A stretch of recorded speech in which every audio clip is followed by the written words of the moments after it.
Tell me, fellas, have you seen her? It was about 5 minutes ago when I seen the hottest chick that a youngin' never seen before. Hello, hello. So today we're going to be talking about curly hair and shampooing. This is also really good for transitioners, those who are going from chemically processed hair to natural hair, and their natural texture is curly. Curly can range from, like a really loose curl to like a really tight curl, which most people call kinky or whatever. I don't really feed into all those labels there. Every curly hair is curly hair, whether it's tight like a corkscrew or loose like Shirley Temples or whatever. It's curly. Point is we're talking about shampoo. I actually do not shampoo my hair, which sounds really gross, but it's not.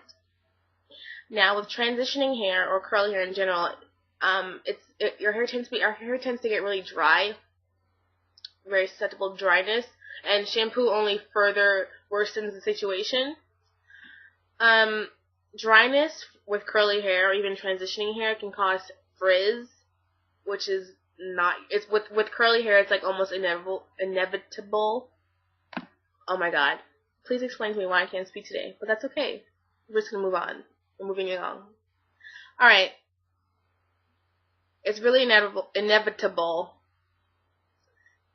to kind of eliminate frizz, but you can totally combat it and help tame your hair.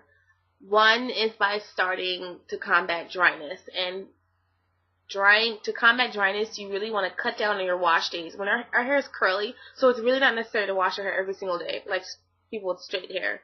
You don't have to wash it every day. You can wash it every other day, but I only wash my hair twice a week, if that much. Usually I'll just wash it once a week, which really sounds gross, but it's really not, and it's like the best thing for my hair. My hair doesn't get greasy, so to speak. As a matter of fact, I have to put things in it so that it's not dry, but we'll get to that later. Right now we're talking about, eliminating or cutting down on your shampoo usage. Try this one time. Say to yourself, if you're a person who likes to wash their hair every day, try the not washing your hair every single day. Try washing it every other day. Or, better yet, if you feel the need to wash your hair every day, why not just use shampoo one time for the week? Pick your one day to wash it with shampoo, and then do it on that one day. For the rest of the week, try washing with a conditioner, which is called co-washing. You can use shampoos like VO5, which are like a waterier, cheaper conditioners, which are great for washing. You literally just use them like shampoo. Put it in your hand, throw it in your scalp, and massage, which makes your life so much easier because it'll clean your scalp without drying out the hair. It'll keep your hair really nice and conditioned because your hair doesn't really need all that intense washing. Your scalp is the one that would most likely need the shampoo rather than your hair. Your hair can be washed with just conditioner and be just as fine. So try using the shampoo once for the week. Me, I actually only use shampoo once a month. For the rest of the washings, I use conditioner. Now, I'll use like VO5 as as my shampoo, and then I'll use like a thicker, creamier conditioner as my, conditioner. So deep conditioning is also your friend when you have transitioning or curly hair. It's because our hair is dry. Deep conditioning I like to do once a week. I like to usually put like my favorite conditioner, throw a little oil in it, and then put a plastic cap on and go under their hair dryer. If you don't have an overhead dryer, just put on your plastic cap and you can wrap a towel around your head.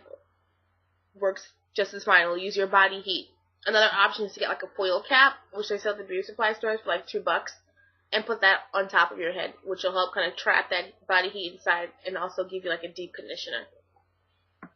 Now, mixing your own conditioners are really great because they're natural and you don't necessarily have to buy a bottle of anything. You can make your own stuff at home.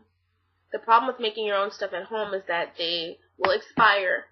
So make enough for that one time or 2 times, but understand that you have to refrigerate them most of the time or they'll spoil. So honey is also great for curly hair. It's a humectant, so it'll attract moisture, which is definitely what we need, no matter whether we're you know, a white person with curly hair, a black person with curly hair, whatever kind of, it doesn't matter what race you are. Honey is great for your hair if it's curly because it attracts that moisture that we so desperately need.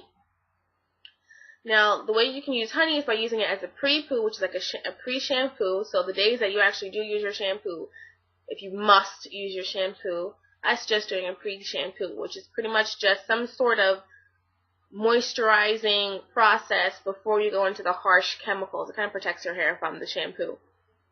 My pre-poo is usually like some honey and a little bit of olive oil or any kind of oil you can use. Honey is also really good for your hair because it leaves a nice shine to your hair after you're done. And you can actually, some people use it as like a holding agent. Like they'll literally put a few drops of honey in whatever kind of hair moisturizer you're using, and it'll work as like a kind of like a gel. So it has like a natural hold for you. I'm sorry guys. Another tip is to avoid heat at all costs. Some people, for our curly hair, we don't need to blow dry. You really don't need it. You can just air dry. I know that air drying will leave frizz, but that's when, at that point, you style accordingly. You know, using your products to combat the frizz, whatever it is that you need, but try to avoid the heat. If you must use the heat, use a diffuser. It's better for our curly hair than straight up blow drying straight. Straighteners, we don't need them. Unless you feel like having a straight style, you really don't need a hair straightener. Like, there's no reason in trying to make your hair something it's not. It's not straight, so stop forcing it to be straight. Now, if you feel like you don't want to use the shampoo anymore, but you don't want to give up that cleansing feeling or that clarifyingness that you get from shampoo, do an apple cider vinegar rinse. It's called ACV rinse. It's pretty much a clarifier, a natural clarifier. You mix it with some water. There are actually lots of videos on YouTube on how much you're supposed to use in terms of the parts and mixing and all that stuff. And you can use that as like a clarifier. You literally just pour it on your hair, let it probably sit for a couple minutes, and then rinse it out. It'll like get rid of all the buildup and all that things on your hair. So you really don't have to use shampoo, guys. You can eliminate it from your life completely, which I'm going to be doing very soon, and never look back again. And your hair will love you for it, especially if you're a curly girl.